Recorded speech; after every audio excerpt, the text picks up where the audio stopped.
कोई बात नहीं, है ना, ज्यादा टाइम वेस्ट ना करते हुए शुरू करते हैं भाई। जिनको आना है आते रहेंगे धीरे धीरे।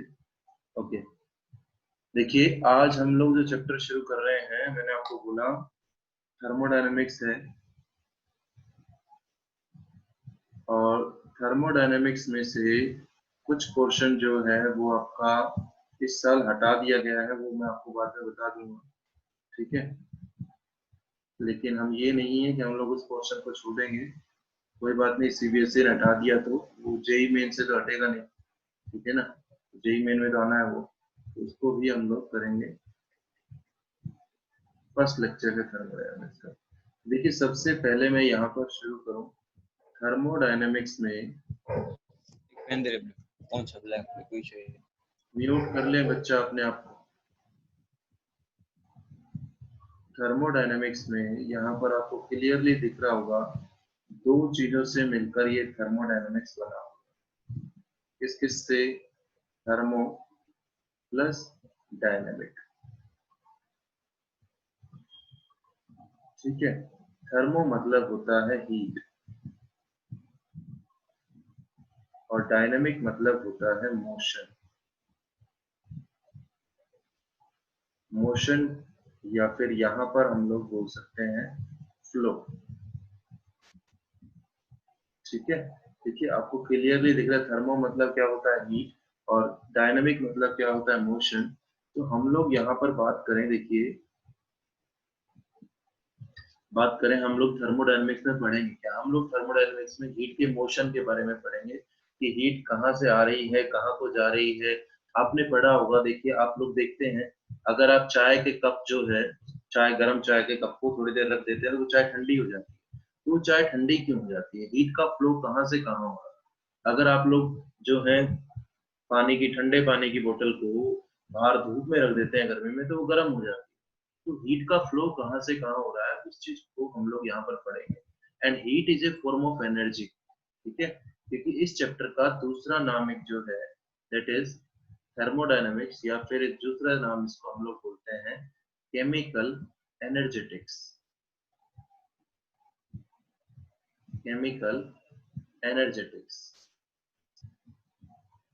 ठीक है।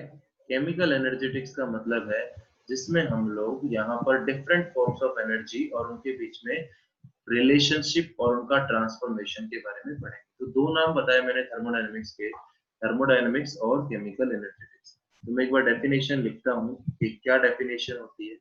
तो thermodynamics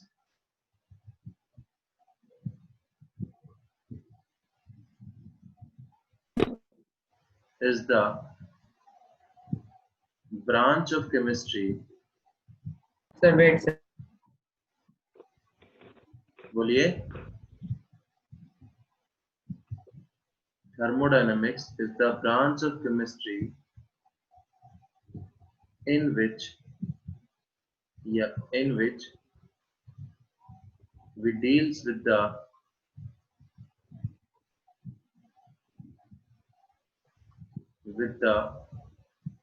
study of different forms of energy, different forms of energy। यहाँ पर हम लोग डिफरेंट फॉर्म्स ऑफ एनर्जी के बारे में पढ़ेंगे एंड दियर ट्रांसफॉर्मेशन। मैं क्या बोल रहा हूँ? ट्रांसफॉर्मेशन, कहाँ से कहाँ हीट जा रही है, एनर्जी का एक फॉर्म से दूसरी फॉर्म में जो ट्रांसफॉर्मेशन हो रहा है। ट्रांसफॉर्मेशन से एक बात ये मैं बताता हूँ, देखिए आपका पानी, कोई एक नॉर्मल सा एग्जांपल ले लेते हैं। पानी जो है वो किसी ऊंचाई पर है, ठीक है। जब वो पानी पहाड़ से मान लीजिए नीचे की तरफ आ रहा है, जब वो पहाड़ पर था तो उसकी पोटेंशियल एनर्जी थी, जब वो नीचे आ गया तो पोटेंशियल एनर्जी जो है वो किसमें कन्वर्ट होगी? Kinetic energy. फिर दोबारा से एग्जांपल बोलता हूँ कि पानी जो है वो जब किसी पहाड़ पर था तो उस टाइम उसकी पोटेंशियल एनर्जी थी, क्योंकि पोटेंशियल एनर्जी क्या होती है? mgh, जिसको हाइट पर, ठीक है। जब वो पोटेंशियल एनर्जी नीचे आ गई, जब मतलब वो पानी नीचे आ गया तो एच तो खत्म हो गया, सिर्फ क्या बच गई? काइनेटिक एनर्जी बच गई। तो वहां पर पोटेंशियल एनर्जी जो है वो आपकी काइनेटिक एनर्जी में कन्वर्ट। आप लोग और भी एग्जांपल ले सकते हो, आप लोग खाना खाते हो उससे आप लोग को एनर्जी मिलती है, ठीक है। उसके अलावा जो आपका पंखा है, इलेक्ट्रिकल एनर्जी जो है वो आपकी मैकेनिकल एनर्जी में कन्वर्ट होगी। तो डिफरेंट फॉर्म्स ऑफ एनर्जी का ट्रांसफॉर्मेशन। बेटा प्लीज म्यूट योरसेल्फ, जो बच्चा अनम्यूट है वो म्यूट रखे अपने आप प्लीज, ठीक है। उसके बाद हम लोग बात करें, यहाँ पर आगे चलते हैं। यहाँ पर थर्मोडायनेमिक्स में 3 पार्ट आएंगे। यहाँ तक राइट डाउन कर लिया सबने? Yes sir. Yes sir, yes sir. जैसे ही लेक्चर ओवर हो जाएगा, पहले थोड़ा सा रह गया। जैसे ही राइट डाउन कर लीजिए, कोई दिक्कत नहीं। जैसे ही लेक्चर ओवर हो जाएगा वैसे ही मेरे को सबके नोट्स चेक करूंगा। आज मैं पहले बोलता हूँ। राइट डाउन कर लिया सर पर्सनल नंबर पे photo sir 1 minute. Personal number पे चलो राइट डाउन कर लीजिए। उसके बाद मैं बोल रहा हूँ, यहाँ पर Yes, sir. थर्मोडायनेमिक्स के हम लोग 3 पार्ट पढ़े।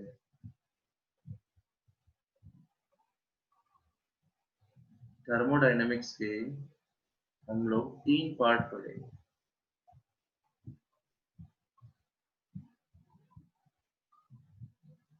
एक पार्ट है फर्स्ट पार्ट,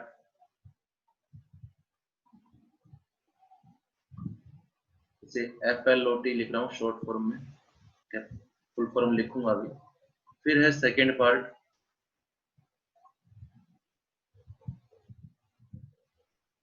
इसे भी लिखूंगा SLOT और TLOT,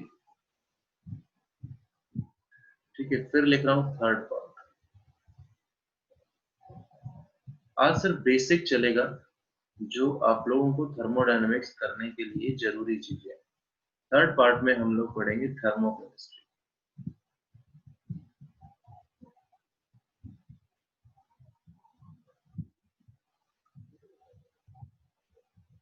थर्मोकेमिस्ट्री, ठीक है। FLOT की फुल फॉर्म होती है फर्स्ट लॉ ऑफ थर्मोडायनेमिक्स।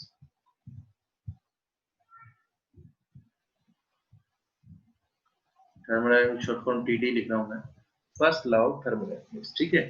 यहाँ पर हम लोग इसमें किस किस के बारे में पढ़ेंगे इस फर्स्ट पार्ट में?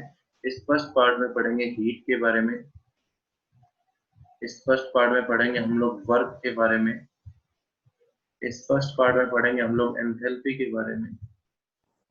सर एक प्लॉट लिखा ना फर्स्ट पार्ट में। हाँ जी, एंथैल्पी के बारे में, और किसके बारे में? इंटरनल एनर्जी के बारे में।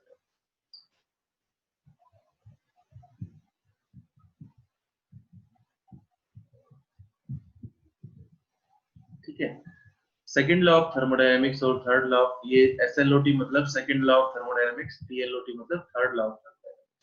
यहाँ पर इसमें हम लोग एंट्रोपी के बारे में पढ़ेंगे और गिब्स फ्री एनर्जी के बारे में पढ़ेंगे। आप लोगों का स्टेट्स ऑफ मैटर कहाँ तक पहुंच गया, अगर आप लोग कोई बता सकें?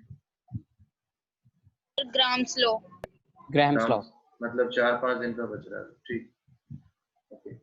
थर्ड पार्ट जो थर्मोकेमिस्ट्री है वो deals with energy, heat change,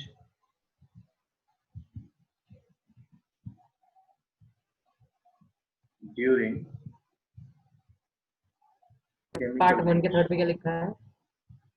एक second, internal energy, INTER, internal energy, ठीक है। Heat change during third part में लिखा हुआ है थर्मोकेमिस्ट्री डील्स विद एनर्जी और heat change during chemical reaction. अगर यहाँ तक राइट डाउन कर लिया हो सबने तो फिर मैं आगे चलता हूँ। सर 1 मिनट रुक जाओ सर। थोड़ा ऊपर कर दो। Yes sir. ओके। अब कैसा है, ये तो हम लोगों ने ये बात कर ली कि थर्मोडायनामिक्स में हम लोग पढ़ेंगे क्या क्या।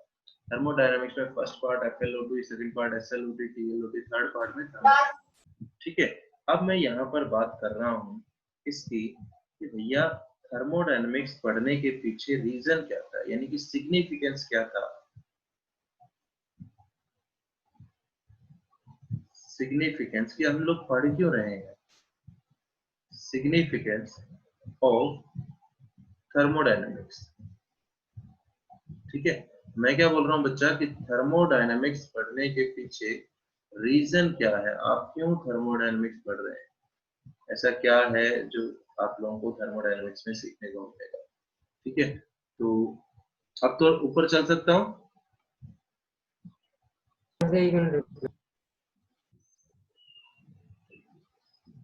हो गया।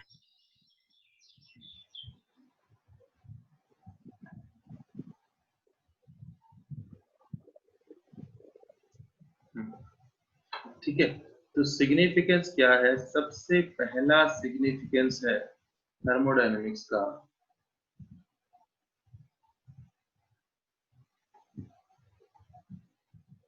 It tells about the, sir थोड़ा सा ऊपर कर लो सर।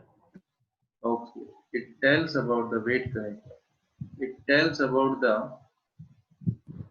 सर एंड में कर देंगे। मैं एक बार ऊपर कर देता हूँ, आप स्क्रीनशॉट ले लीजिए बेटा, ले लीजिए स्क्रीनशॉट, ले लिया? ले लिया सर। हाँ। ठीक है, जो बच्चा ऐसे चल रह जाए पीछे और बाकी सब लिख ले तो वो स्क्रीनशॉट ले ले। इट टेल्स अबाउट द, सबसे पहला सिग्निफिकेंस है कि थर्मोडायनेमिक्स हमें बताएगा क्या, तो थर्मोडायनेमिक्स हमें बताएगा it tells about the feasibility, feasibility, feasibility मतलब होता है स्पॉन्टेनिटी, स्पॉन्टेनिटी मतलब किसी भी चीज का होना, कि वो चीज हो सकती है या नहीं हो सकती है। मैं कहूँ कि पानी ऊपर से नीचे आ सकता है, जी बिल्कुल आ सकता है।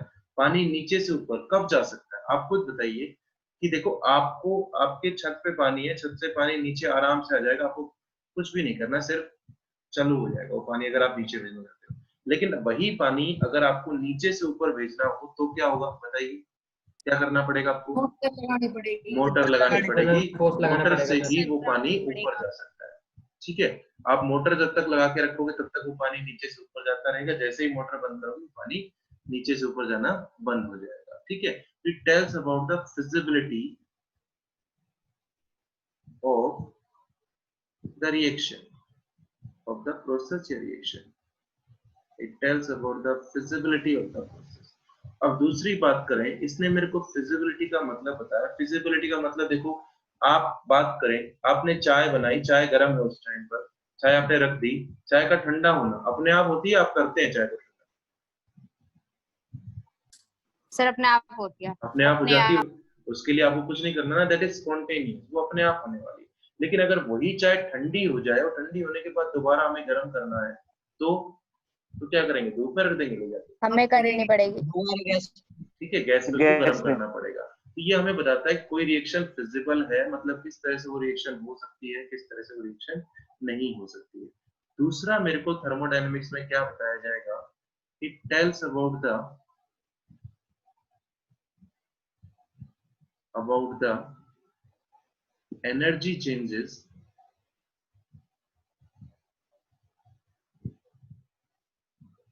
ड्यूरिंग द प्रोसेस, कि जो एनर्जी चेंजेस हो रहे हैं प्रोसेस के दौरान। एनर्जी चेंजेस मैंने आपको बोला, देखो एनर्जी चेंजेस कैसे हुआ, अभी आपके सामने एक एग्जांपल लिया था, प्रोसेस के दौरान पानी ऊपर से नीचे आ रहा, पोटेंशियल एनर्जी किस में कन्वर्ट हो गई, मैकेनिक सॉरी काइनेटिक एनर्जी में कन्वर्ट हो गई।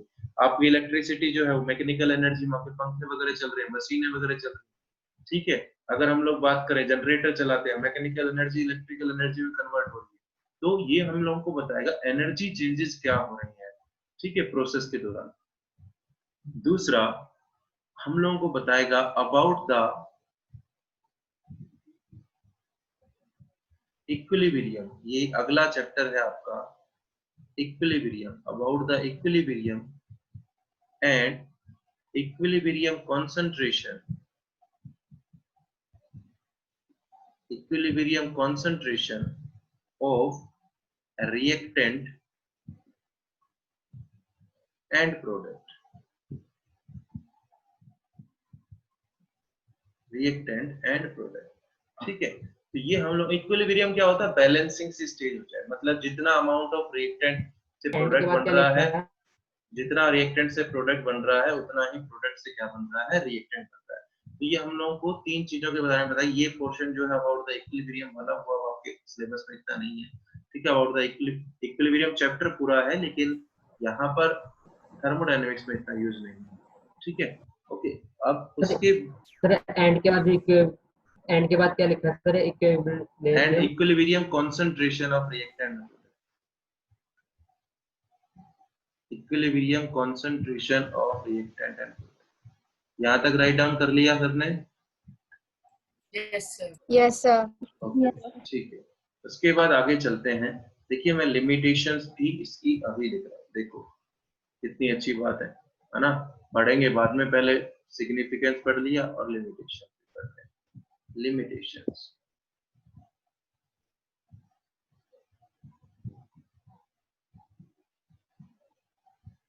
ये पहला चैप्टर है जिसमें आपको पहले ही बता दिया जाता है कि इसकी ये लिमिटेशन है, भाई इसके बारे में सोचना भी मत। ये सिग्निफिकेंस है, ये हम लोगों को बताएगा, ठीक है। तो सबसे पहली लिमिटेशन है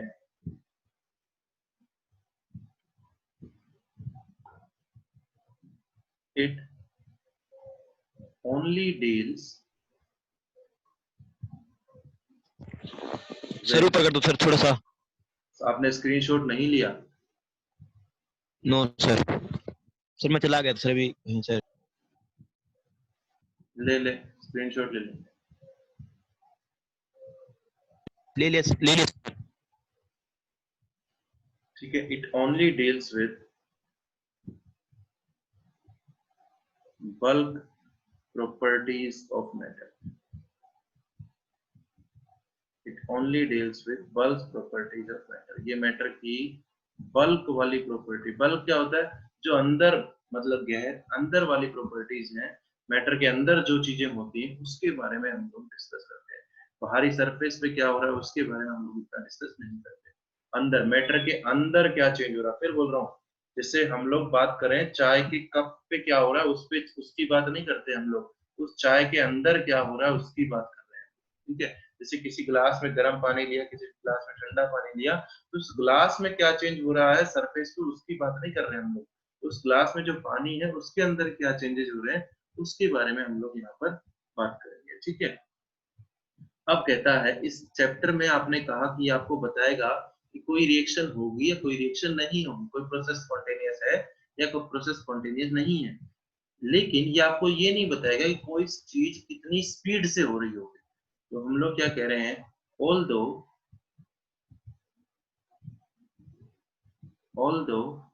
it tells about the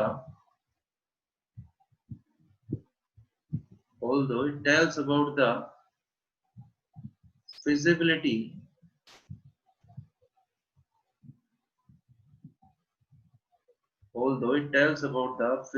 of a process,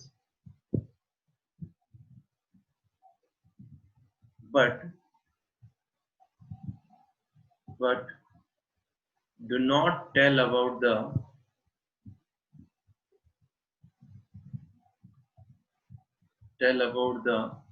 speed or rate of the process।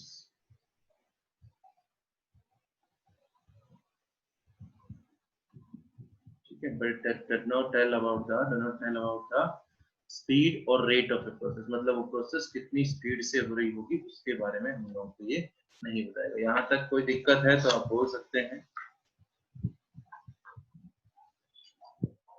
यहाँ तक कोई दिक्कत है तो आप बोल सकते हैं। कोई दिक्कत नहीं है? सर थर्मोडायनेमिक्स को केमिकल काइनेटिक्स बोलते हैं। नहीं, केमिकल काइनेटिक्स +2 में आता है,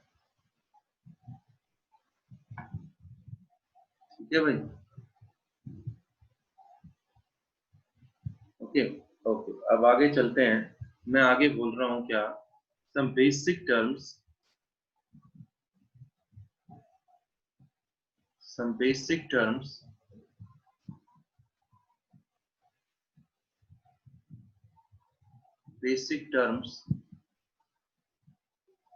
and concepts।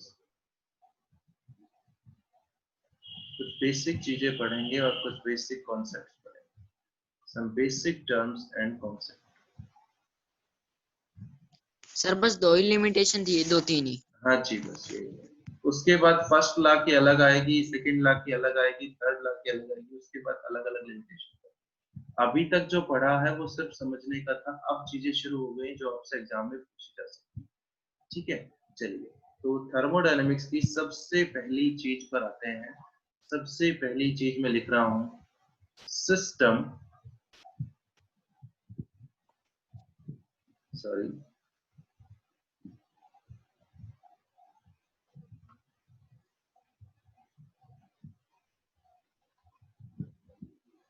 System and surrounding.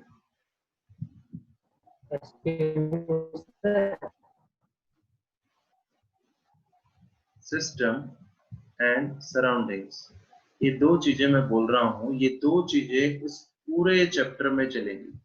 System and surrounding, ये पूरा थर्मोडायनेमिक्स इसी सिस्टम और सराउंडिंग के ऊपर चलता रहता है।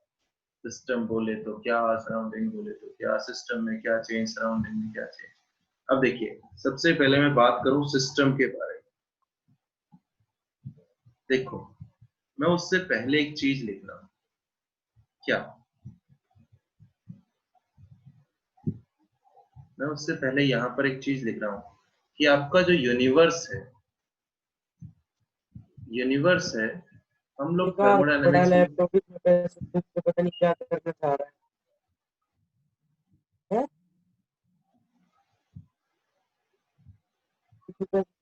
अवनीश राव,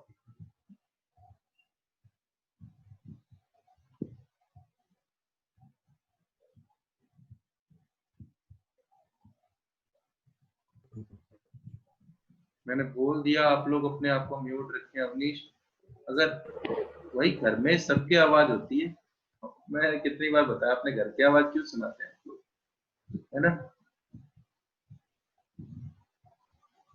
चलो कोई बात नहीं, हो जाती है गलतियां। ठीक है, आगे चलते हैं। तो मैं क्या चलो बोल रहा हूँ, गलती से हो गया था। कोई बात नहीं अवनीश, कोई बात नहीं। तो मैं क्या बोल रहा हूँ कि आपका जो यूनिवर्स है वो मेनली दो चीजों से बनता है, दैट इज क्या, सिस्टम और प्लस सराउंडिंग। मतलब पूरा यूनिवर्स जो है वो इन दो चीजों पर चलेगा, किस किस पर, सिस्टम पर और सराउंडिंग पर। मतलब दोनों मिलकर, सिस्टम और सराउंडिंग मिलकर किसका निर्माण करते हैं, यूनिवर्स का निर्माण करते हैं, यूनिवर्स को बनाते हैं। और ऐसा कोई बच्चा होगा जिसको यूनिवर्स का नहीं पता होगा यूनिवर्स क्या होता है। ठीक है, अब इस यूनिवर्स में सिस्टम क्या चीज है, तो हम लोग बोले कि the part of the universe, the part of the universe, universe which is undergo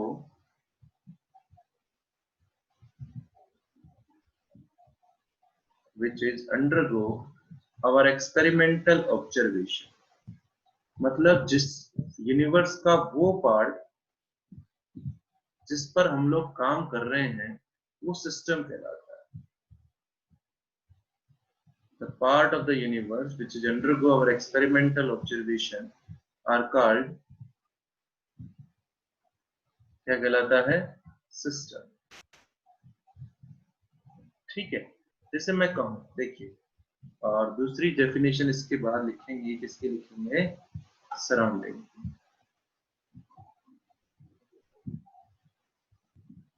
तो मैं क्या बोल रहा हूं, आप मान लीजिए, चलिए आपने एक थर्मस फ्लास्क लिया, या आपके घर में, सबके घर में केतली जरूर होगी। केतली मतलब समझते हैं, किसी भी, चलो कोई भी बोतल ले, सबके घर में बोतल जरूर होती है। ठीक है, ओके। आप उस बोतल के पानी पर कोई एक्सपेरिमेंट करना चाह रहे हैं, उसमें कोई चीज डाल रखी है, उस पर कोई काम करना चाह रहे हैं, उसकी हीट में चेंज देखना चाह रहे हैं। तो उस बोतल में जो चीजें हैं ना, दैट इज सिस्टम। और उसके अलावा इस संसार में, इस यूनिवर्स में जो भी चीजें बच गई, वो सब आपका क्या है, सराउंडिंग। वो सब आपका क्या है, सराउंडिंग है। फिर से बोल रहा हूँ, मान लीजिए मैं गर्मियों में पानी जो है, ठंडा पानी जो है वो गर्म क्यों हो जाता है, इसलिए मैं पानी की बाल्टी जो है वो बाहर धूप में रख देता हूँ। तो उस टाइम पर जो पानी की बाल्टी है, पानी जो उसके अंदर है, दैट इज अवर सिस्टम। और उसके अलावा इस पूरे यूनिवर्स में जो भी बच गया वो क्या बच जाएगा, सराउंडिंग बच जाएगा। समझ गए मेरी बात जो मैं बोल रहा हूँ? Yes sir. हाँ, तो जिसपे आप काम कर रहे होगे, जिसकी आप ऑब्जर्वेशन कर रहे होगे, वो आपका सिस्टम है। उसके अलावा जो भी बच गया, जैसे मैं किसी बर्तन में चाय बना रहा हूँ, तो जिस बर्तन में चाय बना रहा हूँ वो आपका सिस्टम है। उसके अलावा उसमें जो भी साइडों में बच जाएगा पूरे यूनिवर्स में, वो सराउंडिंग। ठीक है, उसके बाद मैं क्या बोलता हूँ, तो सराउंडिंग क्या हो गया, सराउंडिंग हो गया the rest part of the universe, मतलब यूनिवर्स का जो हिस्सा बच गया, the rest part of the universe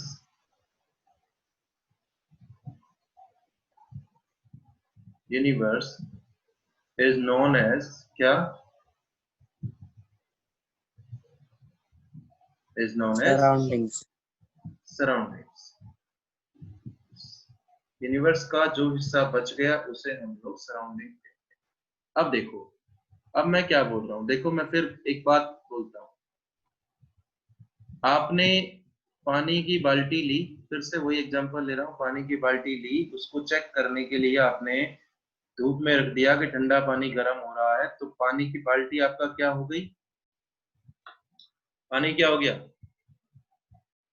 system. System. System. और उसके अलावा जो भी चीजें बच गई वो क्या हो गया, सराउंडिंग। सराउंडिंग। सराउंडिंग। सिस्टम को सराउंडिंग से अलग कौन कर रहा है, ये चीज बता दो उसमें। सर पानी की बाल्टी। पानी की बाल्टी, बिल्कुल सही बात। जो पानी की बाल्टी है वो सिस्टम को सराउंडिंग से अलग कर रही है। ठीक है, एक्सक्यूज मी सर। हाँ जी सर इस बोलो। चैप्टर में सर ये क्वेश्चन ज्यादा है या फिर ये कैलकुलेटिव क्वेश्चन ज्यादा है? क्या कह रहे हो? सर इस चैप्टर में थ्योरेटिकल पोर्शन ज्यादा है, कैलकुलेटिव पोर्शन ज्यादा एक है? बात बता, बोलूं? Yes sir. घर में सब्जी बनने से पहले ही टेस्ट पता चल जाता है क्या, या मूवी रिलीज होने से पहले पता चल जाता है कि मूवी की स्टोरी क्या हो? कभी कभार। बस तो फिर पहले चलने तो दे चैप्टर को, उसके बाद पता चल जाएगा। धीरे धीरे थोड़ा वो सबर रख ले मेरे भाई, है ना। अब कहता है बाउंड्री क्या है, बाउंड्री वही कर दो प्लीज। यार भाई है ना, उसी टाइम बोल दिया करो जिस टाइम ऊपर करने लगे, प्लीज मेरी रिक्वेस्ट है आपसे, है ना।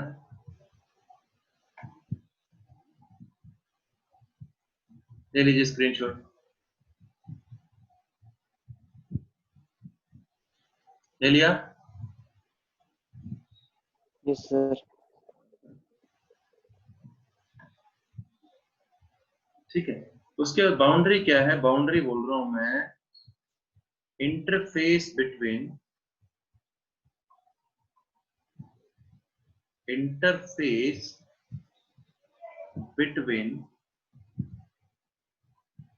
System and surrounding. इस सिस्टम और सराउंडिंग के बीच में जो इंटरफेस है उसे हम लोग बाउंड्री कहते हैं।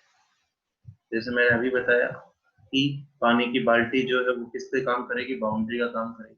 अब कहता है एक चीज और पढ़ रहे हैं यहाँ पर, क्या, कि बाउंड्री को कितने टाइप की हो सकती है, टाइप्स ऑफ बाउंड्री।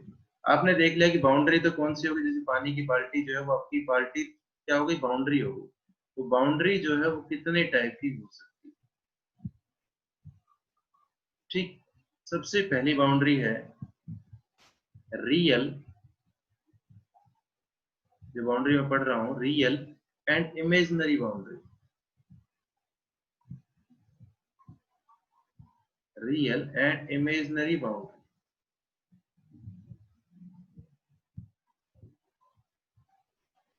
अब रियल बाउंड्री क्या होगी, रियल बाउंड्री जिसे हम लोग देख सके, क्लियर सी बात है। इमेजिनरी बाउंड्री क्या होगी, जो आपको दिखेगी नहीं।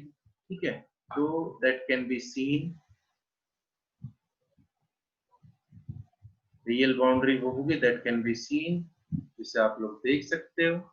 इमेजिनरी बाउंड्री क्या होगी, that can not be seen, जिसे आप लोग देख नहीं सकते हो। ठीक है, क्लास ओवर होने में कितना टाइम बचा है भाई? Sir 2 minute. ओके, तो वृंदा जब हो जाए तो मेरे को बता देना एक बार, मैं सर ले लिए स्क्रीनशॉट। ना स्क्रीनशॉट तो ले लिया, एक बार मेरे को बता हो देना जब क्लास ओवर हो जाए, तो मेरे को पता नहीं चलेगा। ठीक है, ओके। उसके बाद सेकंड टाइप है, that is rigid and flexible. Flexible या फिर उसे हम लोग बोल देते हैं नॉन रिजिड। रिजिड या फिर और फ्लेक्सिबल या फिर नॉन रिजिड बाउंड्री।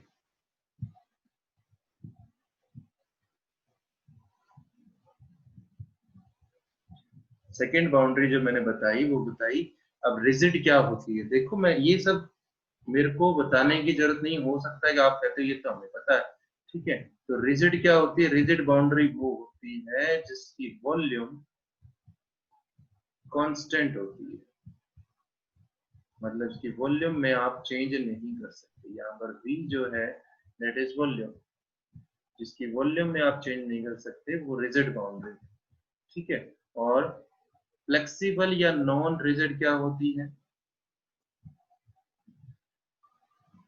फ्लेक्सिबल मतलब इससे जैसे पिस्टन से फ्लेक्सिबल, इसका V जो है वो वेरिएबल हो। V मतलब क्या है, वॉल्यूम। V क्या है, वेरिएबल हो, मतलब वॉल्यूम कैन बी इंक्रीज भी की जा सकती है और डिक्रीज भी की जा सकती है, ठीक है। दो बाउंड्री मैंने अभी बताई आपको, कौन कौन सी बताई, पहली बताई real and imaginary boundary, second बताई रिजिड एंड हम लोग चेंज कर सके। चलिए तो हम लोग आगे बोलो। सर जैसे पेटीएम में सर ने कहा था कि अभी 10-15 दिन में स्कूल खुल सकते हैं, रचित तो शर्मा सर जी अगर वो स्कूल डाउट खुले बाद तो में, फिर ये रचित शर्मा जी वो डाउट बाद में, ठीक है, वो डाउट बाद में। लिखा नहीं था सर थोड़ा सा। यार नितेश है ना भाई, ले करता हूँ, सर का ऊपर कर लेगा वहाँ पे। करता हूँ।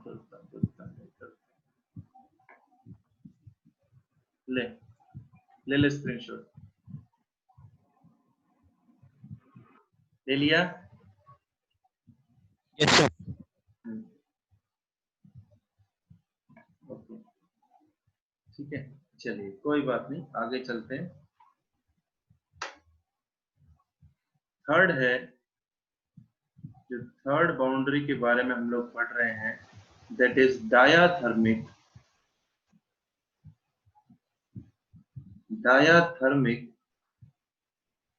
और कंडक्टिंग। डायाथर्मिक और कंडक्टिंग बाउंड्री। ये डायाथर्मिक, देखिए डाया मतलब दो, थर्मिक मतलब दोनों तरफ से हीट जो है वो आदान ली जा सके, दी जा सके, तो डायाथर्मिक बोलते हैं। कंडक्टिंग मतलब जो अपने अंदर से पास होने दे किसी चीज को। तो यहाँ पर तो किसकी बात कर रहे हैं हम लोग, मैंने कहा इस पूरे चैप्टर में मेनली हीट की बात होगी, तो जो अपने अंदर से हीट को पास होने दे उसे हम लोग डायाथर्मिक और कंडक्टिंग बाउंड्री बोलेंगे। ये मैं इसलिए आप लोगों को करा रहा हूँ क्योंकि इस चैप्टर में इनका यूज होगा, लेकिन ये बुक्स में नहीं गिवन है बच्चा, ठीक है। तो heats can be exchanged. Diathermic और कंडक्टिंग बाउंड्री वो होगी जिसमें हीट जो है वो क्या की जा सके, एक्सचेंज की जा सके। हीट कैन बी एक्सचेंज्ड, ठीक है। किस किस के बीच में करते हैं, पूरे चैप्टर में मैंने बोला दो ही चीजों का जिक्र हुआ, किस किस का, बिटवीन सिस्टम एंड सराउंडिंग। कब सिस्टम ले रहा है, कब सिस्टम दे रहा है, खुद सोचने की बात है। देखो अगर आपने गर्म पानी की बाल्टी को सर्दियों में बाहर रख दिया तो वो ठंडी हो जाए, क्यों, क्योंकि सिस्टम ने अपनी हीट सराउंडिंग को दे दी। और अगर ठंडे पानी की बाल्टी को गर्मियों में धूप में बाहर रख दिया तो उस टाइम पानी गर्म हो जाएगी, क्योंकि उस टाइम सराउंडिंग से हीट ले ली। तो जो भी हीट का लेन देन होगा, जो भी हीट का आदान प्रदान होगा, वो सिर्फ और सिर्फ सिस्टम और सराउंडिंग के बीच में ही होगा, ठीक है। Heat can be exchange between system and surrounding. और अगर यहाँ पर बोल दिया जाता एडियाबैटिक, मैं इसको थोड़ा सा दूसरे से लिख देता, अगर यहाँ पर बोल दिया जाता एडियाबैटिक, एडियाबैटिक या फिर नॉन कंडक्टिंग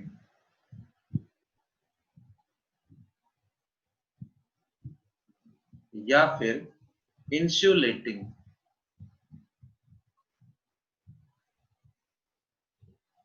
या फिर, तो अब इनमें क्या बोलेंगे कि इसमें हीट एक्सचेंज नहीं होगी, heat can not be exchanged, heat cannot be exchanged. Adiabatic हो, नॉन कंडक्टिंग बोलते, इंसुलेटिंग बोलते, heat cannot be exchanged. उसके बाद फोर्थ जो बाउंड्री है that is permeable and impermeable.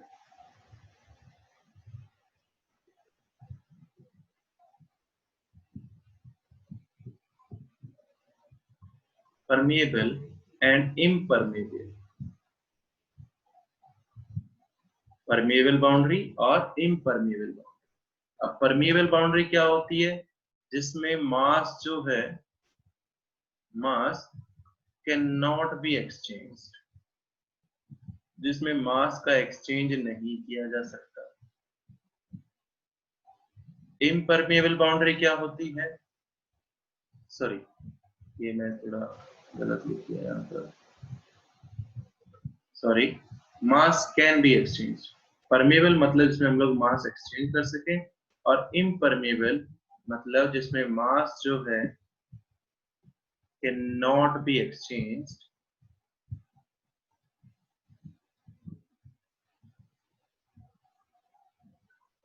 between system and surrounding.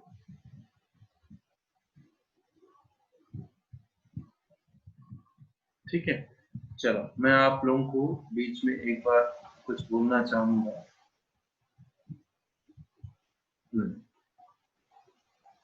एक बार स्टॉप शेयरिंग, ठीक है? एक बात सुनना मेरी सभी बच्चे, फिर आदत पड़ जाएगी 2 साल में। दीपांशु जी अब नहीं बोलेंगे, अब रिकॉर्डिंग शुरू कर दी मैं दोबारा से, ठीक है? Okay, mass can not be exchanged between system and surrounding, तो उसे हम लोग बोलेंगे इम्परमेबल। ये बाउंड्रीज थी कुछ। अब हम लोग अगली चीज पर आते हैं। अगर आप चेक कर पा रहे हो तो रिकॉर्डिंग शुरू हो चुकी है ना? Yes, sir. Okay, yes sir. Okay, आगे चलते हैं। अब मैं आगे जो हम लोग पढ़ रहे हैं दैट इज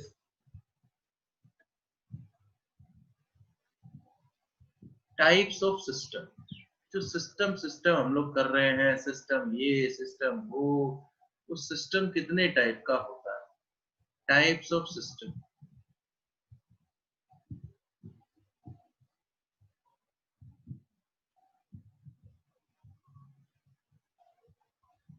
ठीक है, तो सिस्टम जो है वो 3 टाइप का होता है। सबसे पहला, ये जो सिस्टम हम लोग पढ़ रहे हैं वो on the basis of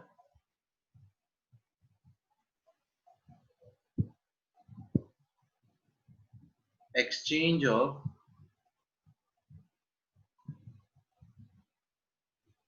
energy and matter और एनर्जी के एक्सचेंज के लिए पढ़ रहे हैं। सबसे पहला टाइप ऑफ सिस्टम है that is open system. Open system, open system मतलब, ओपन मतलब जो खुला हुआ, ठीक है? अब आप मेरे को ये बताइए, आप लोगों में से बहुत कुछ बच्चे बहुत अच्छे होंगे जो अपने घर पे छत के ऊपर पक्षियों के लिए पानी वानी रखते होंगे, ठीक है? कोई बच्चा रखता है? रखते हैं, ठीक है? हम लोग छत पे उसके लिए पानी रखते हैं, पक्षियों के लिए। तो एक मटका होता है, मटके को तोड़ के उसके ऊपर पानी रख देते हैं, उसमें पानी डाल के रख देते हैं। आप 2-3 दिन बाद देखते हैं वो पानी जो है वो सारा खत्म हो गया है, अगर किसी पक्षियों ने नहीं भी पिया है। देखते हैं, बोलो। Yes sir. Yes, sir. तो उस टाइम पे क्या हुआ, जो पानी मतलब जो आपका मैटर था वो भी सराउंडिंग में चला गया, जो उसकी एनर्जी थी वो भी सराउंडिंग में चली गई। आप खूब देखते हो बारिश में कई जगह पर बहुत ज्यादा पानी भरा होता है, लेकिन 2-3 दिन बाद वो पानी सारा किसमें चला जाता है, सराउंडिंग में चला जाता है। तो ऐसे सिस्टम को हम लोग ओपन सिस्टम बोलते हैं। ठीक है, the system that can exchange, वो system that can exchange both energy as well as matter with surrounding.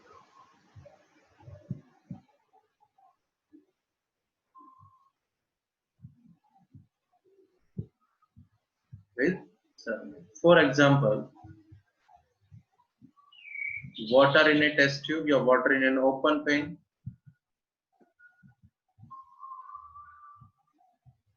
ठीक है, water in test tube.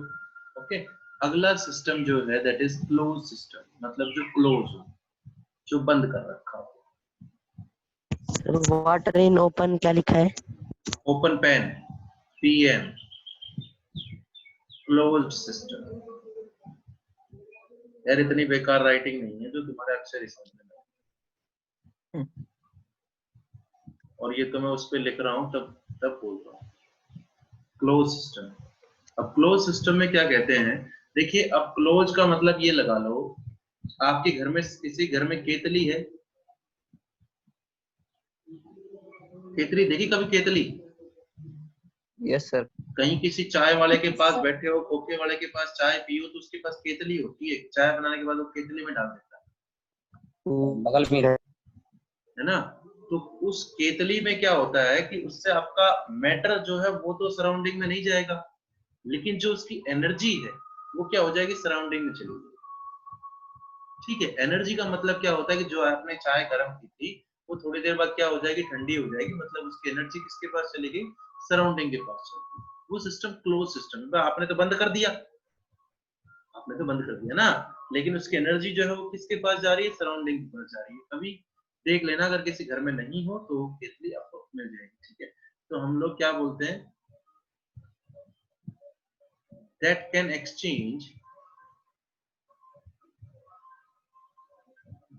exchange only energy with surrounding। वो जो सराउंडिंग के साथ सिर्फ क्या कर रहा होगा,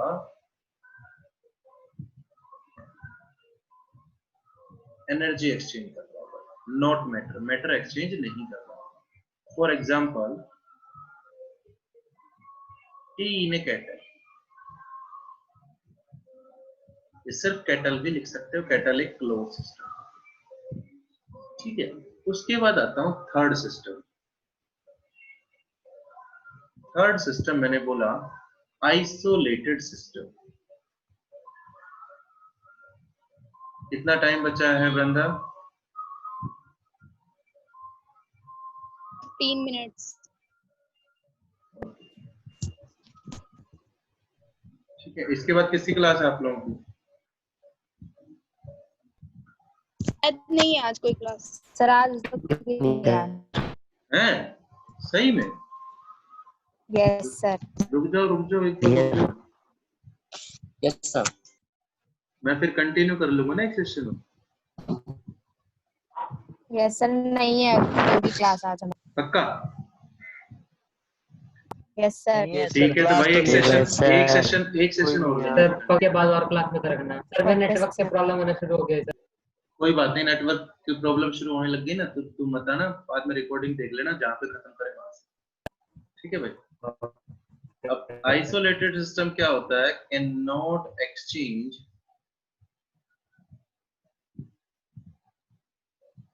एनर्जी विद एनर्जी और मैटर विद किसके साथ, सराउंडिंग के साथ। अब आप मेरे को एक बात बताइए, आप लोग मान लीजिए कहीं ट्रेन में ट्रेवल कर रहे हैं, पूरी रात का सफर है, तो आप लोग जो है वो दूध वूध गर्म करके लेके जाते हैं, किस में डाल के लेके जाते हैं उसको? बोतल थर्मस आती है ना, सर उसमें गर्म रहता है। सर लोहे वाली बोतल। इसमें लेके जाते हैं थर्मस फ्लास्क। थर्मल वो जो थर्मस फ्लास्क ही बोलते हैं बच्चा, जो आपके पानी को ठंडा गरम रखते हैं, थर्मस फ्लास्क ही बोलते हैं।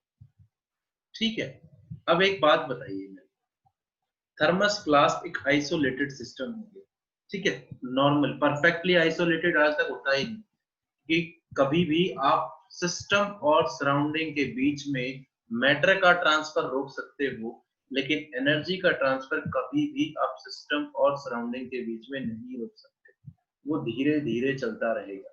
सिस्टम, मेरी बात इस पूरे चैप्टर में सिर्फ याद रखना कि सिस्टम और सराउंडिंग के बीच में एनर्जी का जो लेन देन है उसे आप कितनी भी कोशिश कर लो नहीं रोक सकते। एक नॉर्मल सा हम लोगों ने एग्जांपल लिया, क्योंकि ऐसा थोड़ी होता है कि 3-4 दिन के लिए ट्रेवल करना है, वो पहले दिन वाला ही थर्मस फ्लास्क हमारा काम कर देगा, नहीं। आप देखोगे कुछ घंटों तक तो थर्मस फ्लास्क ठीक है, उसके बाद उस चाय का टेस्ट या दूध का टेस्ट जो है वो बदल जाता है, ठीक है। तो हम लोग बोल रहे हैं परफेक्टली आइसोलेटेड सिस्टम नहीं होता, लेकिन कुछ हद तक जो हम लोग अपनी डेली लाइफ में यूज करते हैं उसके लिए हम लोगों ने बोला है कि थर्मस फ्लास्क, ठीक है। उसके बाद आगे चलते हैं, मीटिंग ओवर हो जाए तो मेरे को बता देना,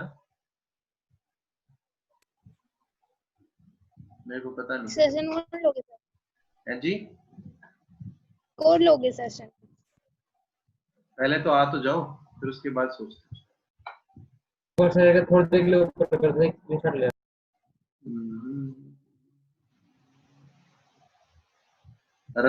रचित शर्मा जी, रचित शर्मा जी सुन रहे हैं मेरी बात? Yes sir. मेरे को इस पूरे चैप्टर का हिसाब किताब आपसे डेली चाहिए, जहाँ पे डाउट होगा आप डेली मेरे से पूछोगे। अभी तो सर डाउट नहीं है, पर नोट हाँ, जहाँ भी होगा आप मेरे से कंप्लीट डेली है, बीच में थोड़ा ठीक थोड़ा है। छूट रहा अब आपकी प्रॉब्लम सोल्व करते हैं नेटवर्क की, आप है ना वीडियो ऑफ करके रखना, आपका प्रॉब्लम नहीं आएगी नेटवर्क। है। सर वीडियो पूरे टाइम ऑन रहता है मेरा। ऑफ कर देना होगा, क्या सर? ऑफ कर देना, ऑफ कर देना, ये बोल रहा हूँ। अपना वीडियो आप अपना वीडियो ऑफ कर देना, ठीक है। अभी तो टाइम 12 मिनट बचे हुए हैं, वृंदा 3 मिनट कहाँ बची हुई है? मैंने कब बोला 3 मिनट? सर उसने बोला 15 मिनट बच रही है। मैं सोचा 3 मिनट बच रही है। नो सर, उसने 15 बोला था। कोई बात नहीं, है ना, ओके। तो यहाँ तक किसी को कोई डाउट नहीं है, आप शुरू करते हैं आगे। अब उसके बाद आते हैं, ये म्यूट कर लीजिए जो बच्चा है। इसके बाद आते हैं, ये जो मैं अब लिख रहा हूं इससे आपसे क्वेश्चन 101%, इससे आपसे क्वेश्चन 101% पूछा जाएगा पेपर में। मेरी बात अच्छी तरह से अपने दिमाग में बैठा लेना, जो मैं अब लिख रहा हूं उससे आपसे क्वेश्चन 101% पूछा जाएगा पेपर में, ठीक है। तो क्या लिख रहा हूं मैं? Extensive and intensive properties, extensive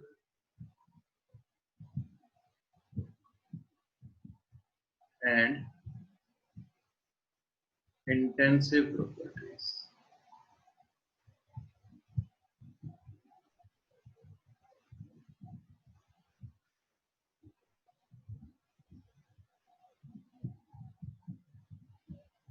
Extensive and intensive properties.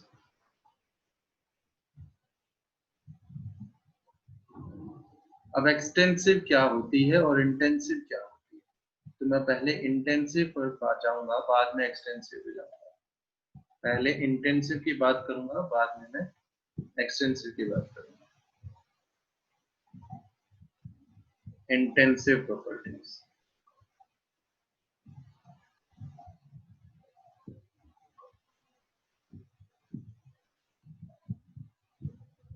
और दूसरा इधर क्या, extensive properties.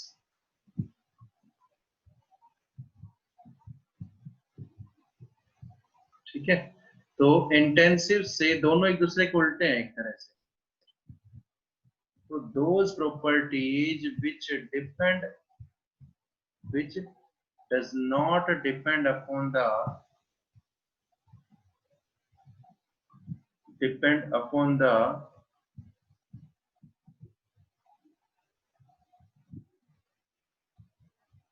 amount of substance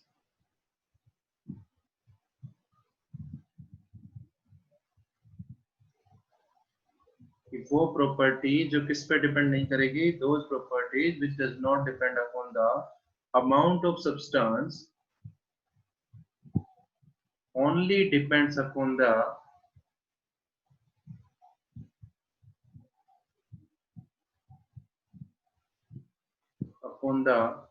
nature of substance।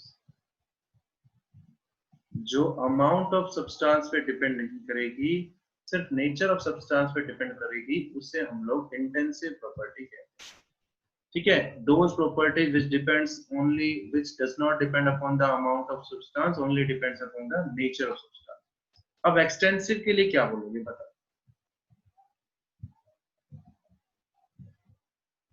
Those properties which depends on amount of substance and does not depend on nature of substance. Which depends on the,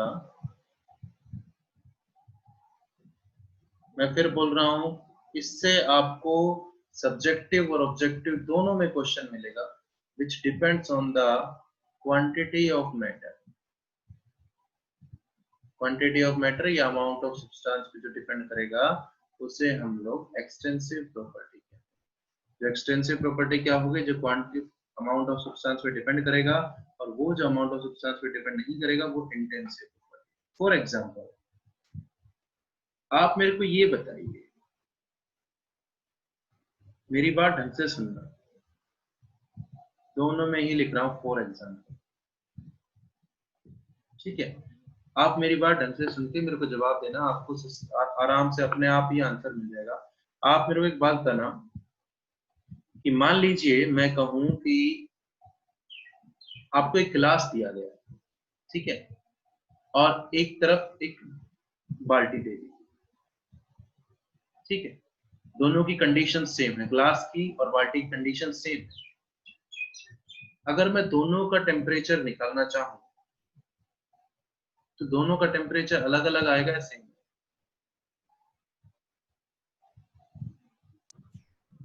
अलग Sir, अलग अलग-अलग same आएगा।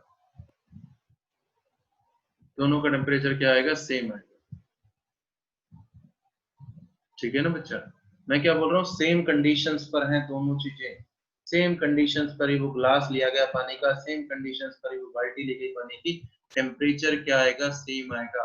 आप एक मेरी बात ढंग से सुन लेना, मैं एक बात आपको बोलता हूँ। आप केमिस्ट्री लैब में गए हो, आपने टेम्परेचर की रीडिंग निकाली होगी, ठीक है, तो आप टेम्परेचर की रीडिंग निकालना, आप लोग सब देखना, अगर आपका एक्सपेरिमेंट सेम कर रहे हो, आपकी रीडिंग्स वगैरह सेम है, तो आपकी नॉर्मली टेम्परेचर की रीडिंग्स भी सेम आती है। और उस मान लीजिए उस एक बाल्टी की जगह पे मैं एक बड़ा सारा ड्राम ले लेता हूँ, उसका टेम्परेचर निकालना चाहूँ सेम कंडीशंस पर, तो उसका टेम्परेचर भी क्या आएगा? सेम आएगा। तो इसका मतलब आप मेरे को ये बताइए, क्या टेम्परेचर अमाउंट ऑफ सब्सटेंस पे डिपेंड कर रहा है? नो नहीं, नो सर। ठीक है, टेम्परेचर अमाउंट ऑफ सब्सटेंस पे डिपेंड नहीं कर रहा है, तो कैसी प्रॉपर्टी हो गया? नेचर पे डिपेंड कर रहा है। टेम्परेचर अमाउंट ऑफ सब्सटेंस पे डिपेंड नहीं कर रहा, नेचर पे डिपेंड कर रहा है, तो कैसी प्रॉपर्टी हो गई? ये इंटेंसिव प्रॉपर्टी, इंटेंसिव टेम्परेचर। ठीक है, अगला एग्जांपल मैं बोलता हूँ, मैं कहता हूँ कि मान लीजिए मैंने लिया मास, मैंने कोई चीज ले ली 1 किलो, ठीक है, फिर मैंने वो चीज ले ली 2 किलो, फिर मैंने वो चीज ले ली 3 किलो, फिर मैंने वो चीज ले ली 4 किलो। तो क्या 4 किलो वजन और 1 किलो वजन बराबर है? No sir. No, sir. तो मास किस पे डिपेंड कर रहा है भाई? एक मोटा आदमी मेरे जैसा, Quantity पे. खुद सोच लो, Quantity of एक matter. मोटा आदमी, एक पतला आदमी, किस में वजन ज्यादा होगा? मोटे पे. मोटे आदमी ज्यादा होगा। क्यों? मोटे। उसके अंदर चर्बी ज्यादा भरी हुई है, मेरे जैसे के अंदर मैटर उसके अंदर ज्यादा भरा हुआ है, दूसरे बेचारे के अंदर मैटर कम है। तो अब बताइए, क्या मास मैटर पे डिपेंड करता है? Yes. नो सर, कौन सा था नो सर वाला? ये मास किस पे डिपेंड करता है? मैटर पे डिपेंड करता है, अभी तो बोला। Matter पे depend करता है. हाँ, जितना मैटर होगा उतना ही मास हो जाएगा। अब बताइए, वॉल्यूम क्या मैटर पे डिपेंड करता है? बिल्कुल करता है जी, वॉल्यूम भी। क्यों करता है? देखो, एक बोल लो, फिर दो बोल लो, फिर तीन बोल लो, सबकी वॉल्यूम धीरे धीरे इकट्ठा करते जाओगे तो बढ़ती जाएगी। मैटर अगर बढ़ा रहे हो आप, मेरी बात सुनना, मैटर अगर बढ़ा रहे हैं तो वॉल्यूम बढ़ती जा रही है ना। Yes, sir. हाँ, तो मास, वॉल्यूम, और तीसरी चीज यहाँ पर बोल रहा हूँ हीट कैपेसिटी। ये हीट कैपेसिटी अब आपके सिलेबस से हटा दिया। हीट कैपेसिटी होता है the amount of heat required to raise the temperature of the system through 1 degree Celsius. किसी सिस्टम का 1 डिग्री सेल्सियस टेम्परेचर बढ़ाने के लिए हम लोगों को कितनी हीट की जरूरत पड़ती है, उसे हीट कैपेसिटी बोलते हैं। दूसरा होता है कि एंट्रोपी। ये सारी चीजें आगे आएंगी, लेकिन मैं यहाँ पर लिखा हूँ एंट्रोपी, ये भी एक्सटेंसिव। एंट्रोपी क्या होती है? एंट्रोपी होती है डिसऑर्डरनेस। अब डिसऑर्डरनेस मतलब एक तरह से ये मान लो भैया, एक क्लास के बच्चे छोड़ दिए गए ग्राउंड। मेरी बात ढंग से सुनना, एग्जाम्पल अगर ढंग से समझोगे तो कोई भी पूछा जाएगा, आप बता दो। एंट्रोपी का मतलब मैंने क्या बताया? डिसऑर्डरनेस। क्लास का टाइम हो गया, ओवर होने वाली है। 2.5 मिनट बचे हैं। ठीक है, 1 मिनट बचा है। हाँ, कोई बात नहीं, 1 बच रहा, 2.5 बच रहा। एंट्रोपी का मतलब होता है डिसऑर्डरनेस। मान लीजिए आप लोगों की क्लास +1 नॉन मेडिकल N1 है, आपकी क्लास को ग्राउंड में छोड़ दिया गया। ठीक है, आप लोग ग्राउंड में फैल गए, डिसऑर्डरनेस फैल गई। जब तक क्लास में थे तब तक आप ऑर्डरली अरेंजमेंट में बैठे थे। ग्राउंड में छोड़ते ही तो कोई बच्चा वॉलीबॉल खेल रहा होता है, कोई बच्चा फुटबॉल खेल रहा होता है, लड़कियां इधर उधर बैठी रहती हैं, कहीं पे कोई लड़की बैडमिंटन खेलने कहीं चली जाती है। तो अब उसके बाद मान लीजिए साथ में N2 वालों को भी भेज दिया गया। तो अब मेरे को ये बताइए, डिसऑर्डरनेस बढ़ जाएगी या कम हो जाएगी? कम हो जाएगी. हिमांशी यादव क्या कम कैसे हुई है बता दें। बढ़ जाएगी। बढ़ जाएगी डिसऑर्डरनेस। जितने ज्यादा बच्चे होंगे ग्राउंड में, डिसऑर्डरनेस उतनी ज्यादा होगी। तो ये डिसऑर्डरनेस जो है, ये भी मैटर पे डिपेंड कर रही है। मैटर जितना ज्यादा, डिसऑर्डरनेस उतनी ज्यादा। ठीक है, तो एंट्रोपी जो है वो भी जो है वो क्या है, कैसी प्रॉपर्टी है? Extensive property. उसके बाद गिब्स फ्री एनर्जी, ये भी आगे आएगा। गिब्स फ्री एनर्जी, ये एनर्जी होते, ये भी एक क्या है? एक्सटेंसिव प्रॉपर्टी होती है। जितना ज्यादा मैटर उतना ज्यादा फ्री एनर्जी। उसके बाद अगले यहां पर मैं लिखता हूं टेम्परेचर, दूसरा प्रेशर, ये भी एक इंटेंसिव प्रॉपर्टी है। ठीक है, तीसरा रिफ्रैक्टिव इंडेक्स। सुना है कभी रिफ्रैक्टिव इंडेक्स? सर इसके बाद एक और सेशन Yes, लोगे sir. आती है? Yes sir. एक सेकंड मैं सोच लेता हूँ या नहीं। नहीं दो सर। गुड़िया, फिर सिलेबस होगा नहीं, फिर तुम लोग बाद में तय तय करोगे कि हमारा सिलेबस नहीं। चलो 10 मिनट सर एक काम करो सर, 10 है कंप्लीट आएगा। सर पर ये शाम को लेना अभी क्लास, तक आधा रात भी नहीं को। हुआ हमारा. अभी तो अगर मीटिंग ओवर होने वाली हो तो एक बार तो सभी ज्वाइन करेंगे, जिसको तो खत्म करूंगा एक्सटेंसिव इंटेंसिव। ओके ठीक है ना? एक्सटेंसिव सर इंटेंसिव 1 बजे के बाद सर नेटवर्क बिल्कुल नहीं आता सर यहाँ। कोई बात नहीं बच्चा, एक्सटेंसिव इंटेंसिव तो खत्म करूंगा मैं। ठीक है, टेम्परेचर, प्रेशर। यूट्यूब पे वीडियो तो डाल दोगे ना सर? वीडियो का पता नहीं कितनी देर में डालेगी, जैसे चलो बस कुछ नहीं बचा, एग्जाम्पल बचे हैं, उसके बाद आप लोग छोड़ देंगे। ठीक है, एक चीज बतानी है यहाँ पर, बस वो चीज बताते हैं।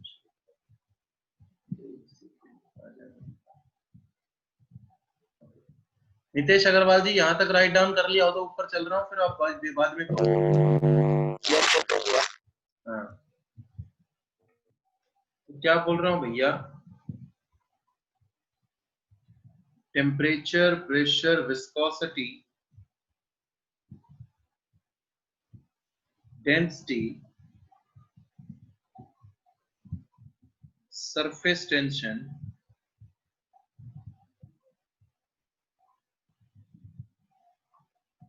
specific heat capacity,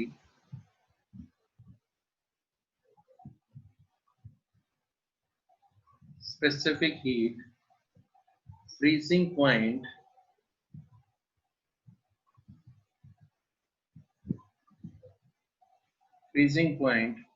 boiling point,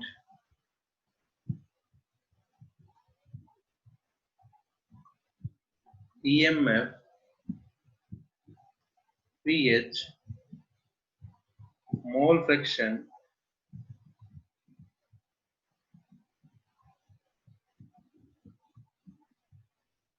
molarity, ठीक है, एटसेट्रा। अब एक चीज मैं यहां पर लिखा, देखो क्वेश्चन आया पेपर में, क्या क्वेश्चन पूछा गया कि भैया, क्वेश्चन ये पूछा गया कि डेंसिटी जो है वो कैसे एक, यहाँ जैसे डेंसिटी जो है वो कैसे एक इंटेंसिव प्रॉपर्टी है। क्यों? क्योंकि डेंसिटी जो है वो तो मास अपॉन वॉल्यूम होती है, और आपकी मास भी एक्सटेंसिव और वॉल्यूम भी क्या, एक्सटेंसिव। मेरी बात समझ रहे हैं ना? क्वेश्चन में क्या पूछा गया, डेंसिटी जो है वो जो है, और मैं यहाँ पर एक एग्जांपल रखता हूँ, फोर्स इज एक एक्सटेंसिव प्रॉपर्टी, ठीक है।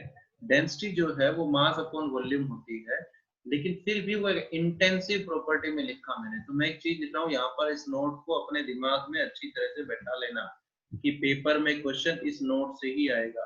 क्या? Extensive upon extensive. अगर एक एक्सटेंसिव प्रॉपर्टी अपॉन दूसरी एक्सटेंसिव प्रॉपर्टी हो तो वो प्रॉपर्टी उसके बाद क्या बन जाती है, इंटेंसिव प्रॉपर्टी। मेरी बात सुन रहे हैं सभी? Yes, sir. हाँ, Yes, मैंने sir. क्या बोला, डेंसिटी जो है बोले कि मास अपॉन वॉल्यूम, वो एक इंटेंसिव प्रॉपर्टी क्यों है? क्योंकि एक्सटेंसिव अपॉन एक्सटेंसिव जो है वो एक ऐसी प्रॉपर्टी होती है, इंटेंसिव प्रॉपर्टी होती है। जैसे हम लोग बात करें, प्रेशर जो है, प्रेशर मैंने लिखा, प्रेशर जो है वो इंटेंसिव में लिखा है। क्यों? Force upon area. प्रेशर क्या होता है? Force upon area. फोर्स कैसी प्रॉपर्टी है? एक्सटेंसिव है। एरिया कैसी प्रॉपर्टी? एरिया बताओ, मैटर पे डिपेंड करेगा? बिल्कुल करेगा एरिया। तो ये भी कैसी है? एक्सटेंसिव है। तो एक्सटेंसिव अपॉन एक्सटेंसिव क्या हो गया? इंटेंसिव। इसलिए प्रेशर जो है वो एक कैसी प्रॉपर्टी है? इंटेंसिव प्रॉपर्टी, ठीक है। तो हम लोग बोले ये चीज आप इंटेंसिव के लिए मत लगा देना। क्या बोल रहा हूं मैं यहाँ पर? दूसरा जो नोट है कि extensive properties are additive. Extensive properties are additive, but intensive properties are not. Extensive property जो है वो तो एडिटिव है, लेकिन इंटेंसिव प्रॉपर्टी जो है वो एडिटिव नहीं है। तो ये बात आप लोगों को याद रखनी है, ठीक है। यही चीजें थी आज तक के, आज के लिए। राइट डाउन कर लिया होगा सबने? राइट डाउन कर लिया? No, sir. Yes, sir. कोई बात नहीं, नहीं No, किया, sir. कोई बात नहीं, ऊपर कर दीजिए। कोई बात नहीं, ऊपर कर दूं? लो, यस सर। अब ठीक है, यस सर। कर लीजिए आराम से, कोई जल्दी नहीं है।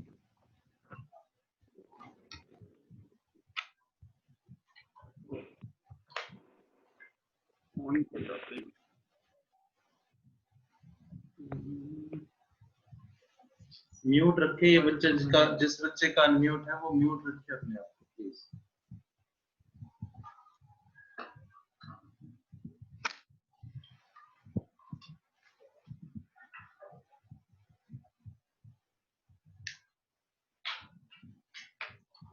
हो गया नोट खुशी राजपूत? Yes, sir.